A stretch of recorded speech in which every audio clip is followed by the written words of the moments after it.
Bom dia, continuaremos hoje o estudo do Evangelho segundo o Espiritismo, capítulo 28. Obrigada, meu Deus, pela oportunidade da manhã, que nos traz mais uma vez o convite de estudo e melhoramento do nosso espírito. Hoje, último capítulo do Evangelho segundo o Espiritismo, coletânea de preces espíritas. Allan Kardec reserva o último capítulo do Evangelho segundo o Espiritismo, o capítulo de número 28, e neste capítulo compila, guarda, organiza preces ditadas por espíritos. Cada prece é antecedida por uma explicação. Aqui Kardec dá o nome de prefácio, então Kardec explica a oração e a oração é escrita na sequência. Vale a pena olharmos este capítulo, folhearmos o capítulo e buscarmos alguma inspiração para as nossas orações. Antes do início das orações, Kardec faz uma introdução em que explica o que é a prece, explica qual a importância da prece, explica por que ele fez essa coletânea no último capítulo do Evangelho e organiza este capítulo em 5 partes, que são as preces gerais, as preces para si mesmo, as preces pelos vivos, as preces pelos mortos e as preces especiais para os doentes e os obsidiados. São esses 5 itens que Allan Kardec organiza neste capítulo, iniciando pela prece dominical, que é o nosso Pai Nosso, que foi nos ensinado por Jesus. E por ser uma das orações mais concisas e mais bonitas, é por isso que Kardec a coloca como a primeira oração deste capítulo.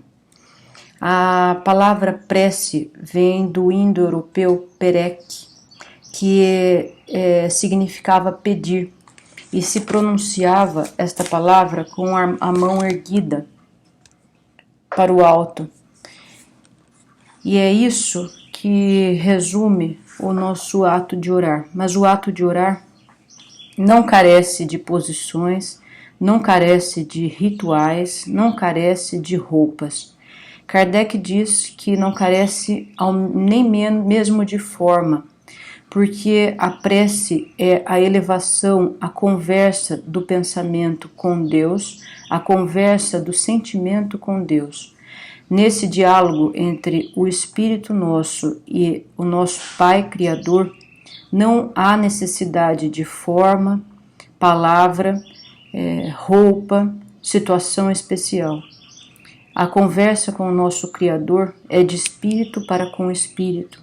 Então, a elevação do pensamento, a solicitação interior, a prática do nosso dever diário são formas de se comunicar com o nosso poder criador, são formas de orar.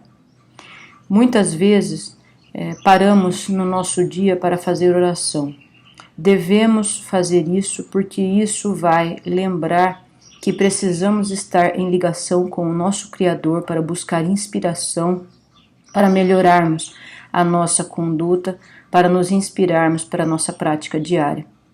Mas se pudermos fazer isso o tempo todo, colocando a prática do Evangelho no nosso trabalho, na nossa escola, na nossa família, na nossa relação, então estaremos fazendo o todo do nosso dia uma prece, uma comunicação, uma conversa com Deus.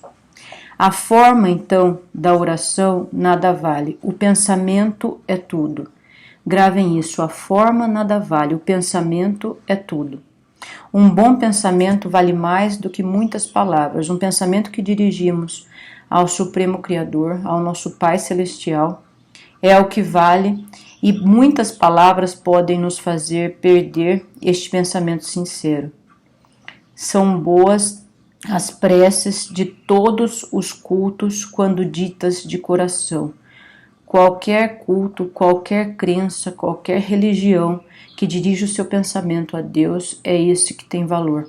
Não importa a forma, o formato do ritual, do culto, importa a sinceridade e a ligação do coração com Deus. E isso pode ser através de qualquer religião. Aliás, é desnecessário inclusive uma forma externa de religião, é necessário uma forma interna de religião, porque religião, na origem da sua palavra, vem de religare. Então, é uma forma de ligar o homem a Deus, e a prece é o símbolo e a maior comunicação nessa religação com Deus. A qualidade principal da prece é ser clara, simples e concisa. A prece em que falamos uma sequência de frases deve ser clara, simples e concisa, sem fraseologia inútil, em que perderemos a nossa intenção, em que perderemos o nosso sentimento numa sequência difícil que começa a deixar artificial essa ligação com Deus. Cada palavra deve despertar uma ideia, fazer refletir de forma concisa, de forma simples, de forma resumida. Jesus nos orienta que quando quisermos orar, vamos entrar no nosso quarto e, cerrada a porta, orai a Deus em secreto, e vosso Pai que o vê o que se passa em secreto vos compensará. Na época de Jesus, em que Jesus fazia a sua pregação, ele sequer tinha casa. Então, não é ao quarto físico que ele nos lembra na forma de orar. Quando ele diz, quando quiserdes orar, entrar para o vosso quarto, ele não diz entre no quarto em que você dorme, na sua cama, feche a porta, porque ele não tinha sequer quarto. Quando ele diz entre para o vosso quarto e cerre a vossa porta, e eleve o pensamento ao vosso Pai em secreto, ele diz, entre no interior do seu coração, no interior do seu sentimento, e concentrado, dirija seu pensamento a Deus. Fale para o seu Pai o que se passa, fale a Deus o que passa dentro de você, e Deus dentro de você o recompensará. Deus não vai recompensá-lo de coisas materiais, Deus vai recompensá-lo de coragem, de força, de inspiração, para que dentro de você consiga mobilizar energia e transformar o que existe em torno de você. E aí, numa bela orientação, Jesus também fala a respeito das reuniões em que pessoas se juntam para orar. Estar reunido em nome de Jesus não quer dizer estar ao lado de pessoas que oram junto. Não é estar ao lado materialmente, mas é estar espiritualmente ao lado de pessoas que comungam intenções e pensamentos. Quando Jesus diz, em qualquer lugar em que se encontre 2 ou 3 pessoas reunidas em meu nome, aí eu estarei no meio delas, através do Evangelho de Mateus. Quando Jesus diz que estará junto de 2 ou 3 pessoas que se reúnam em seu nome, ele realmente diz que estará, ele ou os bons espíritos que estão ao seu lado estarão junto de 2 ou 3 pessoas que se unam em prece, que se unam em oração. Mas não que se coloquem apenas uma ao lado da outra, mas que se unam de verdade por pensamento e por intenção para o bem. Então Jesus se encontra no meio da assembleia, ele ou os espíritos puros que o representam. O Espiritismo, então, nos faz compreender como os espíritos podem estar entre nós. E nós podemos limpar o nosso coração, limpar a nossa casa, limpar o ambiente de nosso trabalho, limpar o ambiente de nosso estudo, se pudermos anteceder os trabalhos com orações em grupo. Se temos pessoas ao nosso lado que amamos, vamos usar dessa orientação de Jesus, reunir em prece, uma prece curta, mas antes do início do trabalho do dia, antes do início do dia na casa, antes do início do estudo, reunamos-nos 2 ou 3 pessoas e, unindo intenção e pensamento, peçamos a presença de Jesus e dos bons espíritos ao nosso lado para ajudar na higienização do nosso pensamento, na higienização do nosso sentimento, na higienização do nosso lar. Pois se nos preocupamos com os vírus, com as bactérias, com os vermes que estão ao nosso lado no plano material, Muito mais devemos nos preocupar com os vermes, com as bactérias, com os vírus que cultivamos no pensamento, que cultivamos no sentimento, que cultivamos no nosso ambiente espiritual, em casa, no trabalho, no local de estudo. Quanto mais elevados os espíritos na hierarquia, maior a possibilidade de irradiação dos seus pensamentos.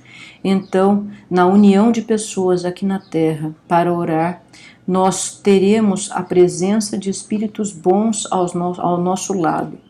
Muitas vezes ele não precisa estar aqui em perispírito, mas pode irradiar seu pensamento até nós.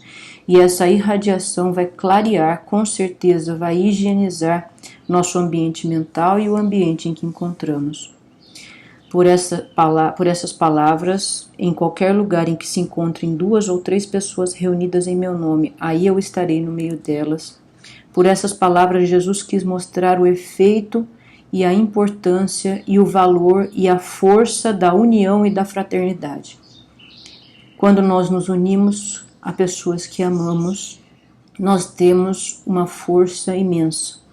1 mais 1 não significa 2. 1 mais 1 é potencializado pelo poder, pela força, pela bênção dos espíritos superiores. Então 1 mais 1 passa a ser 10. E a força desse grupo é muito maior do que apenas a força de cada um individualmente. Quando há amor entre as pessoas, quando há a união sincera de intenção e de pensamento e de sentimento.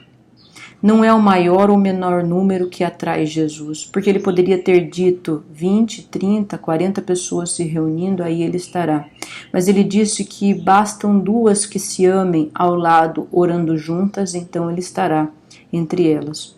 O sentimento da caridade que una 2 ou mais pessoas, uma em relação às outras, já é um imã que atrai a presença dos bons espíritos. O amor atrai a presença dos bons espíritos. Por isso, o infinito poder do amor. Onde há pessoas que se amam, há presença de bons espíritos. E Jesus estará aí representado por esses bons espíritos, favorecendo o trabalho, favorecendo o estudo, favorecendo a dedicação no lar. Mas se essas 2 pessoas oram uma ao lado da outra, mas não se ligam uma da outra por amor, então o sentimento já tem menor poder. Não estão movidas por um sentimento de benevolência mútua, não estão movidas por um sentimento de caridade. Se elas mesmas se veem mal, se essas pessoas que estão uma ao lado da outra, orando uma ao lado da outra, mas não se ligam por amor, se ligam por ódio, por inveja ou por ciúme, as correntes fluídicas dos seus pensamentos se repelem e, em lugar de se unirem por um comum impulso de simpatia, elas não estão unidas em nome de Jesus. E aí não há atração de bons espíritos para este ambiente. Isso não implica que esteja surdo à voz de uma pessoa só. Pelo contrário, quando uma pessoa ora no seu interior, ela move a força do seu coração em direção a Deus. Eu virei para todo aquele que me chamar, frase de Jesus. É porque exige, antes de tudo, o amor ao próximo. A oração exige, antes de tudo, que a gente abra a porta do nosso quarto e do nosso coração para o amor. E o amor é, em profundidade, direcionado para alguém, direcionado para o outro, não só para si mesmo. O amor direcionado apenas para si mesmo é egoísmo. E não é desse amor que Jesus fala, porque Jesus não veio exemplificar o amor egoísta. Jesus veio exemplificar o amor doação, o amor ligação, o amor crescimento conjunto. É este amor que faz com que 2 pessoas se reunindo, amando uma a outra, se dedicando uma a outra, trabalhando uma pela outra, orando junto, direcionando o pensamento a Deus, então aí estará Jesus, porque o que motiva as pessoas a direcionarem seu pensamento bem inspirado é aquilo que elas têm no coração. E uma vez que elas tenham a capacidade de se doar e de amar, então com certeza a vibração do seu sentimento vai ser mais positiva e vai ser mais fácil se ligar com Deus, com Jesus e com os bons espíritos. Mas se não temos com quem orar, se estamos sós, Então, entremos para o nosso quarto interior, olhemos o nosso sentimento, pensemos como aplicar esse sentimento em direção do próximo, pensemos em como nos doar. E nesse sentido já estaremos atraindo bons espíritos, e aí seremos nós e os bons espíritos orando, porque a prática do amor é uma oração para Deus, e nesta prática do amor já estaremos em 2 ou 3, mesmo que sós, aqui no plano material, mas estaremos acompanhados de bons espíritos que estarão ao nosso lado na prática do amor ao próximo, e isso é oração, e isso é a presença de Jesus reunida com cada um de nós. Então, Kardec coloca como primeira oração deste capítulo a oração dominical. E nós vamos encerrar o estudo do Evangelho do ano com o entendimento dessa maravilhosa prece, maravilhosa em concisão, em simplicidade e elevação de pensamento, tanto que há mais de 2000 anos, Jesus a ensinou e nós a repetimos até hoje. Quando dissermos o Pai Nosso, elevemos o pensamento a Deus e, nessa elevação de pensamento, repetimos palavras que Jesus nos ensinou. Quando repetirmos as palavras do Pai Nosso, podemos fazer de 2 formas ou mais, mas pelo menos 2 formas. A primeira delas é prestando atenção no significado de cada palavra desta oração que Jesus ensinou. É uma forma de direcionarmos o nosso pensamento a Deus, pensando nas palavras que Jesus nos ensinou, e dessa maneira elevamos o nosso pensamento. A outra forma é falarmos a oração e direcionarmos o nosso pensamento enquanto falamos as palavras ou enquanto pensamos as palavras do Pai Nosso, direcionarmos o nosso pensamento para alguém, para alguma instituição, para alguma situação que queremos direcionar bons fluidos para melhorar o ambiente, para melhorar a situação, para melhorar a pessoa que carece de ajuda. Pode ser feito destas 2 formas. O entendimento do Pai Nosso pode também nos inspirar para a melhora no dia a dia. Pensemos nessa oração, a oração dominical. Vós, pois, orais assim, diz Jesus. Pai nosso que estás nos céus, santificado seja o teu nome. Nós, como filhos de Deus, devemos louvar a Deus. Louvar a Deus significa reconhecer a sua paternidade, reconhecer a sua elevação, reconhecer este poder superior que nos ampara em todos os momentos.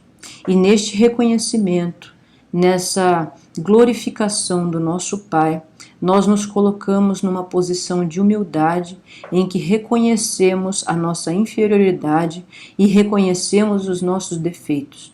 De nada vale orarmos com orgulho, orarmos com posições de raiva, de ódio, de inveja, porque o nosso quarto interior contaminado não deixará penetrar o poder de amor, o poder puro do Senhor que sempre nos pode inspirar. Então, Pai nosso que estás nos céus, santificado seja o teu nome, é uma glorificação, é um louvor a Deus.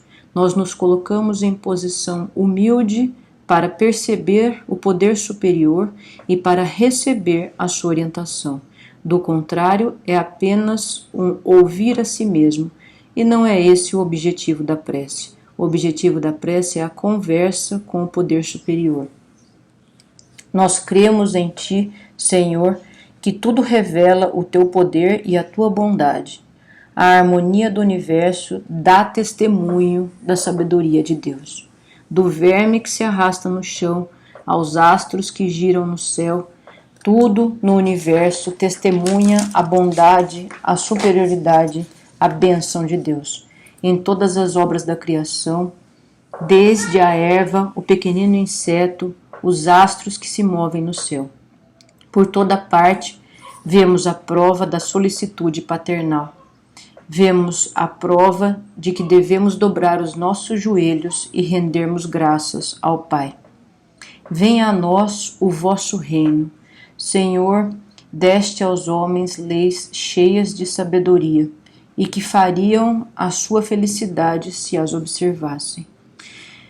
Venha a nós o vosso reino. Nós pedimos que o reino de Deus venha até nós. As leis de Deus foram grafadas carinhosamente na nossa consciência. Deus não nos criou criaturas soltas, sem regras, para que sofrendo, apenas sofrendo, pudéssemos encontrar as leis.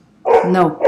Deus grafou, Deus colocou inscrita na consciência do homem as leis da sua criação, as leis que harmonizam o universo. E se formos humildes o suficiente para reconhecermos e glorificarmos de verdade a Deus, encontraremos na consciência as suas leis grafadas e através disso poderemos escolher de uma forma melhor entre o bem e o mal, decidindo e escolhendo o que podemos na nossa vida, porque nós temos o livre-arbítrio. Se pudermos inspirar as nossas escolhas pelas leis de Deus, então encontraremos mais fácil a felicidade e desencadearemos menos sofrimento aqui na terra. Por isso pedimos, venha a nós o vosso reino, mas de verdade temos que ter a humildade para ler estas leis na nossa consciência. E quando entendermos que a nossa escolha não faz bem aos outros, então pensemos, será que é a escolha certa? O bem é o bem para todos. O bem para si mesmo é o mal. O bem apenas para si mesmo é o mal. O bem para todos é o bem. Tentemos escolher na nossa vida lendo essas leis da nossa consciência. E a nossa consciência profunda, a nossa consciência existencial, a nossa consciência inscrita por Deus pode nos guiar nas escolhas corretas. Haveria paz e justiça se pudéssemos usar de ajuda mútua em lugar de prejudicar aquele que está ao nosso lado. Então, se ouvíssemos as leis inscritas na nossa consciência, faríamos o forte sustentar o fraco em lugar de esmagá-lo. Todas as misérias do mundo vêm da violação das leis de Deus, mas não há uma só infração que não tenha consequência ruim. Deus deu ao animal o instinto, e o instinto é a inscrição de Deus na obra dos animais. Mas ao homem, que também é um animal, mas um animal que já pensa, Deus deu também a inteligência, a razão, o livre-arbítrio, a livre escolha. O instinto ainda tem importância no homem animal, mas a escolha é muito mais importante, e isso nós percebemos que nos diferem dos outros animais. O livre-arbítrio, a livre escolha, a capacidade de escolher entre o bem e o mal, para que nós tenhamos o mérito, a responsabilidade de nossas ações. Ninguém pode alegar ignorância das leis, porque Deus as inscreveu dentro de nós mesmos, está gravado na consciência de cada um de nós. Aquele que viola é porque não quer ver, não quer ouvir a lei de Deus dentro de sua própria consciência. E dia virá em que todos nós reconheceremos essas leis e reconheceremos Deus como nosso poder superior, como nosso soberano Senhor de todas as coisas. Seja feita a vossa vontade na terra como no céu. A criatura deve se submeter plenamente ao Criador. Fazer a vossa vontade é observar a vossa lei, é submeter-se a essa lei, e não é uma lei de ódio, acima de tudo é a lei de amor. E a essa lei de amor que nós pedimos que Deus nos inspire para que aprendamos a nos submeter à lei de amor. Dai-nos o pão de cada dia. Senhor, dê-nos o trabalho que permita que possamos sustentar nossa vida, sustentar as pessoas que estão ao nosso lado e que dependem de nós. Há trabalho material e há trabalho intelectual, mas a lei do trabalho é a lei do progresso. E esta é uma das leis que estão inscritas na nossa consciência. Não tentemos ganhar a vida de forma ociosa. Não tentemos viver de lucro, porque poderemos até ter recurso material vivendo de lucro, mas não trabalharemos a nossa consciência, não trabalharemos o nosso interior. E isso degenera fácil. Se não degenerar na nossa geração, degenera na próxima, que aprende o exemplo da ociosidade. Então, tenhamos sempre por guia a necessidade do trabalho. O trabalho material ou o trabalho intelectual é sempre digno, é sempre respeitoso, qualquer que ele seja, porque quem trabalha sabe o quão bem faz o trabalho. Trabalhando, nós organizamos o pensamento, trabalhando, nós organizamos sentimentos, trabalhando, nós resolvemos dramas pessoais que muitas vezes, se ficarmos deitados num sofá, não teremos inspiração para resolvê-lo. E muitos dos problemas que nós temos na vida não são resolvidos em toque de caixa. Pelo contrário, é necessário dias, trabalho, entendimento, raciocínio, para que depois de muitos anos consigamos resolvê-lo. Então, se é importante que o tempo passe, é importante que ocupemos o tempo, e o trabalho é a melhor forma de ocupação, porque através do trabalho nós manifestamos o que há de bom dentro de nós, nós mobilizamos força, nós nos ligamos às pessoas, nós somos úteis às pessoas, e sendo úteis às pessoas que estão ao nosso lado e que precisam de nós, nós estamos orando, nós estamos nos ligando a Deus. Então, trabalhar é nos ligar a Deus, é mobilizar forças do nosso quarto interior, da nossa intimidade, do nosso sentimento, nos ligando a Deus. Por isso nós pedimos, dai-nos, Senhor, o pão de cada dia. Perdoai as nossas dívidas, como nós perdoamos aqueles que nos devem. Fizeste da caridade, meu Deus, uma lei expressa que consiste em ajudar o necessitado, mas também em esquecer, em perdoar as ofensas. Dai-nos, ó meu Deus, a força para sufocar em nossa alma todo ressentimento, todo rancor. Nós precisamos perdoar.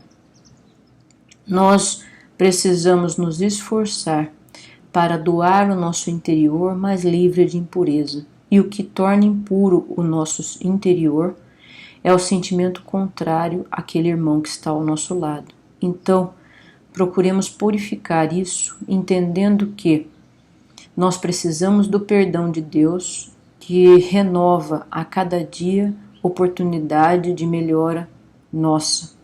Se Deus renova oportunidade para nós a cada dia e nós sabemos da nossa imperfeição, que dirá então da nossa obrigação para com nossos irmãos?